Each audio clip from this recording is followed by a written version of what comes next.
Good afternoon to all of you. My name is Mohammad Rafi Pala. Today's lecture is on blood pressure. Blood pressure होता क्या है जानने उसके बारे में। सबसे पहले यानी कि डेफिनेशन ऑफ ब्लड प्रेशर।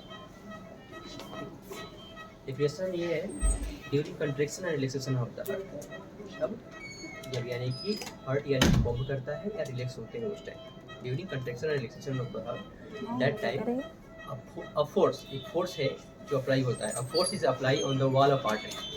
ठीक है, जो भी आर्टरीज होते हैं ना उसके वॉल पे है एक फोर्स यानी कि अप्लाई होता है, उसको ब्लड प्रेशर बोला जाता है। क्या बोलते हैं? During contraction and relaxation of the heart that time a force is apply on the wall of artery is called blood pressure. ठीक है, this is the blood pressure. और डेफिनेशन है what is blood pressure? Blood pressure is the force exerted by the circulating blood on the wall of the vessel and a blood vessel. It is one of the key vital sign along with the heart rate, respiration rate and blood temperature. This is also a vital sign. So BP is an essential measure of cardiovascular health, and it is used to diagnose various conditions, particularly hypertension, high blood pressure and hypotension. ठीक है, दो चीज इसमें mention करते हैं हम लोग। क्या दो कंपोनेंट्स होते हैं, एक हाइपरटेंशन एक हाइपोटेंशन। ठीक है, वो हम लोग मेजर करते हैं और ये जो है ना वाइटल साइंस का एक कंपोनेंट है। ठीक है, जो ब्लड प्रेशर है।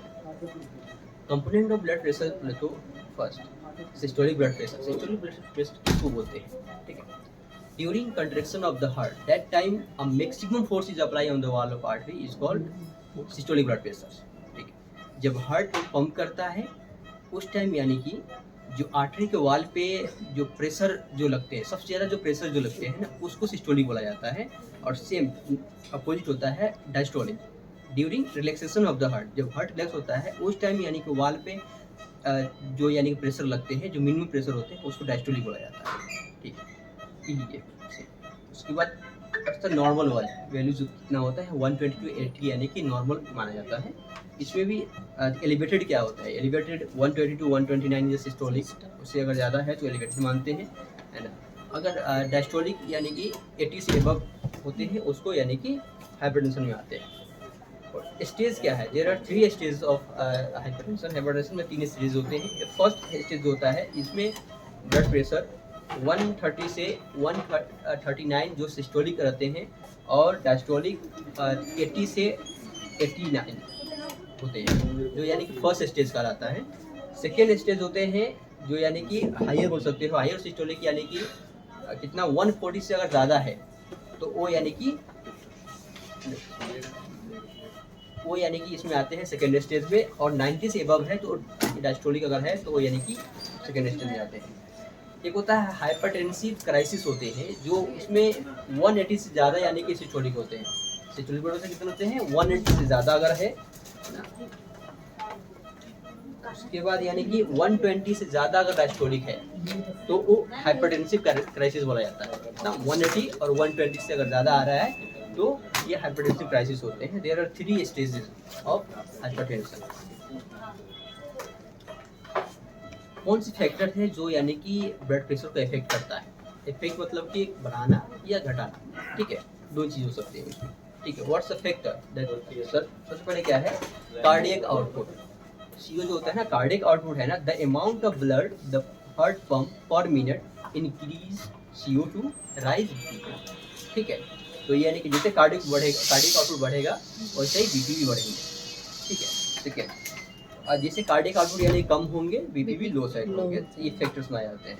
उसके बाद peripheral vascular resistance PVR, peripheral vascular resistance, the peripheral resistance in the blood vessels which is influenced by a size of vessels. जो वेसल्स के जो साइज होते हैं उसके ऊपर भी यानी कि बीपी और जो भी होते हैं ये सब यानी कि अफेक्ट होते हैं। एंड देयर टोन, उसका टोन के ऊपर भी है। ठीक है, और इंक्रीज रेसिस्टेंस राइज बीपी, जैसे रेसिस्टेंस बढ़ेगा वैसे ही बीपी भी बढ़ेंगे। ठीक है, उसको कहते हैं वॉल्यूम।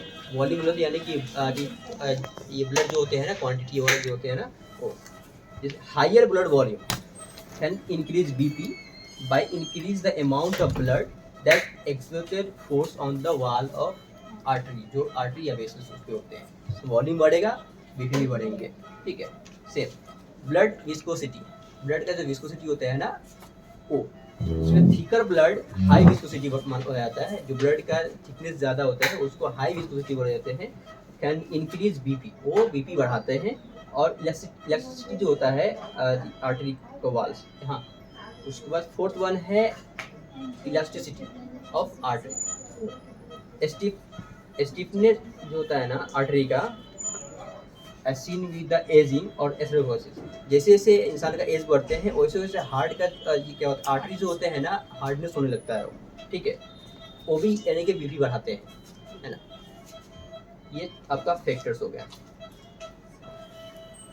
फैक्टर। उसके बाद रेगुलेशन पढ़ेंगे, बीपी रेगुलेट कैसे होता है ना। इधर मेन सेंटर पॉइंट क्या है जहाँ से यानी कि बीपी यानी कि बढ़ रहा है घट रहा है क्या हो रहा है, ठीक है। फर्स्ट आता है एएनएस। एएनएस बोलते हैं यानी कि autonomic nervous system. Autonomic nervous system होते हैं वो यानी कि रेगुलेट करता है किसके थ्रू, एक सिंपैथेटिक जो सिस्टम होता है उससे, और एक पैरासिम्पैथेटिक जो होते हैं उससे। तो ये सिंपैथेटिक नर्वस सिस्टम क्या करता है, बीपी बढ़ाता है वो, ठीक है। अब पैरासिम्पैथेटिक जो नर्वस सिस्टम होते हैं वो बीपी कम करते हैं, ठीक है। उसके बाद यानी कि जैसे कैसे करता है, sympathetic nervous system increase BP by causing a vasoconstriction. Blood vessel जो होते हैं पेरिफेरल लाइन के, वो क्या करते हैं उसको कंस्ट्रिक्ट करते हैं, उसको वजह से पीवीआर बढ़ता है ना, और बीपी भी बढ़ जाते हैं उसको वजह से। सेकंड क्या होता है यानी कि इंक्रीज हार्ट रेट, है ना। वाइल पैरासिम्पैथेटिक क्या करता है,